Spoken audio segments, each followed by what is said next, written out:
Hello everyone, welcome to the 2024 Every 15 Minutes hosted here in Castro Valley High School. It's a national program where we show young people that it's not a good idea to drink and drive. It's not a good idea to be buzzed and drive.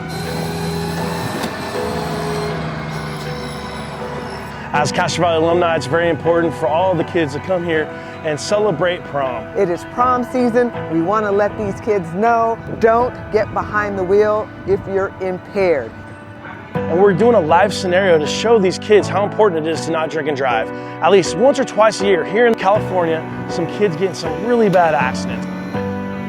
Today our firefighters are simulating an extrication drill, simulating that there's a couple patients that are in an accident. So we're going to be using the jaws of life, our spreaders, also some chains to roll the dash to extricate these patients and really show the kids what it's like when you get in an accident and they drink and drive.